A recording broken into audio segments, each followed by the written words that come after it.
का एक मुश्त पैसा जो है वो भी तो भारी पड़ जाएगा सरकार को देने में, फिर उस समय भी रोने गाने लगेंगे कि भाई 2 साल का एरियर बन गया, आप कैसे दें। इसके साथ ही सर मैं आपको जोड़ दूं, क्योंकि आप लोग का एक डिमांड भी था, 18 महीने का डी एरियर वाला भी मामला लटका हुआ था। विशाल जी, जो बात आप कह रहे हैं उसमें यही हम लोगों को भी आशंका है। सर आशंका यह है कि जब देखिए, तनख्वाह तो फिक्सेशन जो है वो 1 जनवरी 2026 से ही होगा, और उसका जो एरियर है वो मिलेगा, इसमें कोई शक नहीं है। लेकिन जो भत्ते हैं, हमने पिछले कई पे कमीशन देखे हैं, जब से वो पे कमीशन लागू होता है तभी से उसके भत्ते जो है वो देर होते हैं। तो ये प्रसंगा जो है वो ये सरकार भी इसलिए पीछे भी मारा है, और आने वाले समय में भी ये सरकारी कर्मचारियों के साथ अन्याय हो सकता है।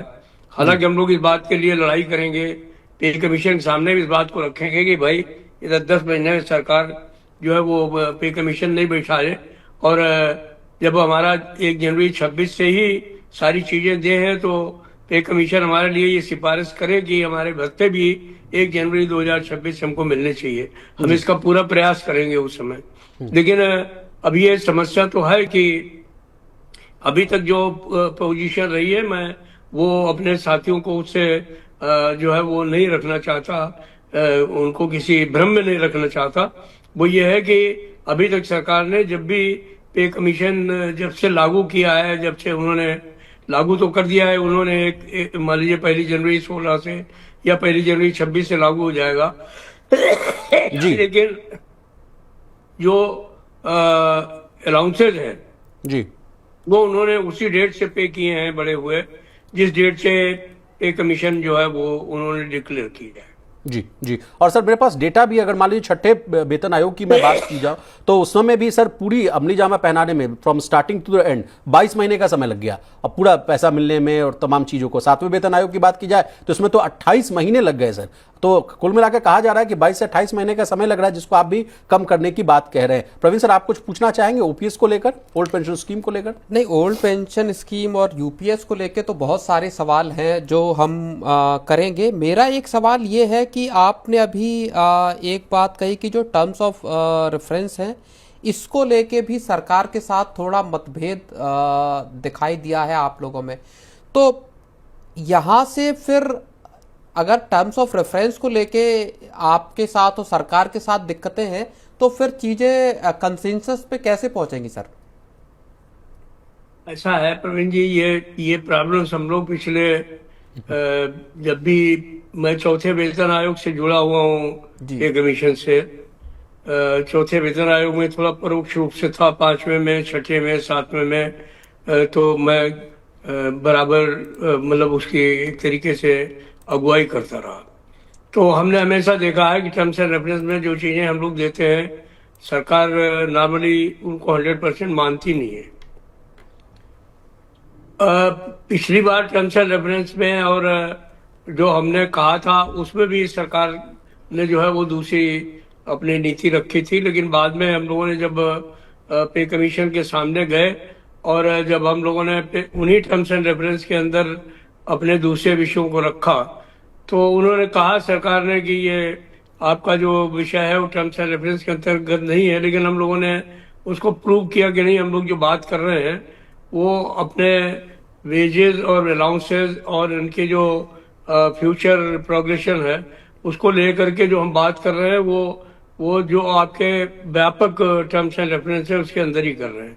तो फिर चेयरमैन जो थे हमारे, उन्होंने मान लिया कि नहीं ठीक है, हम बातचीत करते हैं और अपनी रिपोर्ट जो है जब देंगे तो उसमें इस बात को मेंशन कर दिया जाएगा कि सरकार ये कह रही थी और कर्मचारी पक्ष ने ये कहा है और हमने इनकी बात को सुना है, हमारी अपनी रिकमेंडेशन ये है। बाकी सरकार तो अल्टीमेट है, वो जो मानेगी उसको मान लेगी, नहीं मानेगी नहीं मानेगी। लेकिन मेरा कहना यह है कि बहुत सारी चीजें जो है वो जड़ता से ठीक नहीं होती हैं। थोड़ी फ्लेक्सिबिलिटी अगर टर्म्स एंड रेफरेंस में रहती है तो उससे सरकार के लिए भी अच्छा होता है और पे कमीशन के लिए भी अच्छा होता है और सरकारी कर्मचारियों के जो पक्ष हैं उनके लिए भी अच्छा होता है। अब की बार में मुझे इन टर्म्स एंड रेफरेंस में कुछ जड़ता नजर आ रही है, तो उस जड़ता को कैसे तोड़ा जाएगा, मैं अभी तक इस बारे में कुछ पक्के तौर पर नहीं कह सकता हूँ, लेकिन निश्चित तौर पर हम लोग इसके बारे में जब बैठेंगे तो एक चर्चा करके कोई न कोई रास्ता जरूर निकालेंगे। वैसे तो ये निश्चित ही है कि पे कमीशन बैठ गया है, तो हम उसमें पे कमीशन के सामने जाएंगे और जो भी हमारे सवाल हैं उनको हम पे कमीशन के सामने पूरी दृढ़ता के साथ रखने का काम करेंगे। नहीं, तो ये जो बात आप कह रहे हैं, दरअसल मैंने सवाल इसी वजह से पूछा था क्योंकि जो सरकार ने एक दायरा दिया है जब इस चीज का ऐलान किया पे कमीशन को अप्रूव करने का, उसके टर्म्स एंड कंडीशंस को, उसमें सर पहली ही बात जो है वो ये कहा गया है कि जो आयोग है वो देश की इकोनॉमिक कंडीशंस को, आर्थिक हालात को और फिस्कल प्रूडेंस को देखते हुए काम करेगा। तो जो बात एक आप कह रहे हैं कि एक क्या सरकार ने इस चीज को अब एक बांधने का काम किया है कि आप थोड़ा देश के हालात पे भी नजर रखिए और फिस्कल प्रूडेंस का जो एक बात है जिसपे सरकार 4.8% पे फिस्कल डेफिसिट को लेके आई है। जी प्रवीण जी, ये पिछले 4 पे कमीशन का आप टर्म्स एंड रेफरेंस ले लीजिए जी, और सबसे पहला आइटम यही है चारों पे कमीशन के टर्म्स एंड रेफरेंस का। जी सरकार ने कोई कामा फुल स्टॉप में बदलाव नहीं किया है। वो जो जो चौथे में था वही 5वें में है, वही 6ठे में, वही 7वें में, वही 8वें में है। तो ये सरकार का अपना नीतिगत मामला है, वो इस बात को लिखेंगे ही। मेरे को नहीं लगता है कि अगर देश की हालात ठीक नहीं है तो सरकारी कर्मचारी के कपड़े उतार ले पे कमीशन, ये संभव नहीं है। और ऐसा कोई पे कमीशन करने लगेगा तो हम लोग इतने यतीम भी नहीं है। हम कोई चीज हासिल करते हैं तो कोई कटोरा लेकर के भीख मांग करके नहीं हासिल करते हैं। हम हमारे अंदर अभी इतनी क्षमता है, हमारे साथियों में इतनी क्षमता है कि अगर हमारे साथ कोई अन्याय करेगा तो हम उससे लड़ करके भी ले सकते हैं। जी जी। अब सर पेंशन भोगियों की बात कर लेते हैं सर, पेंशन होल्डर्स की भी बात कर लेते हैं। एक सवाल आ रहा है अमित कुमार सिंह का कि सर यूपीएस पर भी सवाल पूछिए कि वॉलंटरी रिटायरमेंट पर जाने पर पेंशन कब शुरू होगी, वीआर डेट से, यानी जो वॉलंटरी रिटायरमेंट वाली डेट से या सुपर एनुएशन वाली डेट से। इसको लेकर सर इस सवाल का भी आप जवाब दीजिएगा, लेकिन आपसे द बिगर पिक्चर पर बात करते हैं सर। ओपीएस के बाद एनपीएस सरकार लाई, एनपीएस के बाद यूपीएस लाई, लेकिन सर कई लोग अभी भी ऐसे हैं जो एनपीएस से यूपीएस में शिफ्ट नहीं हो रहे। आंकड़े बता रहे हैं कि मात्र देखिए 30 लाख लोगों में से जो सरकारी कर्मचारी हैं उनमें से मात्र 1 लाख लोगों ने ही जो है यूपीएस को ऑप्ट किया है। ये पूरा मामला क्या है सर, इसको कैसे आप देख रहे हैं? क्या यूपीएस टोटल फेल्योर है? देखिए, जहां तक यूपीएस का सवाल है मैं आपको ये बता दूं कि ये ओपीएस नहीं है, ये कंट्रीब्यूटरी पेंशन स्कीम है। लेकिन मैं एक बात मानूंगा कि इसमें सरकार ने काफी जो है फ्लेक्सिबिलिटी हम लोगों के कहने पर लाने का काम किया है।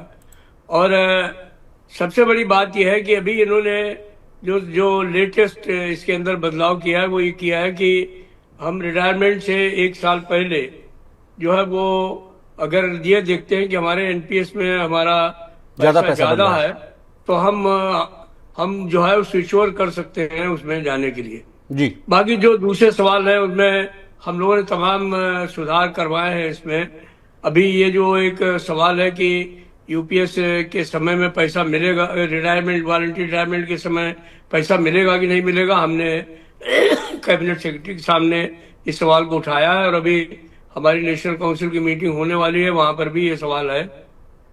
मुझे पूरा विश्वास है कि जब वॉलंटरी रिटायरमेंट लोग लेंगे उसी समय से उनको पेमेंट मिलने का काम होगा।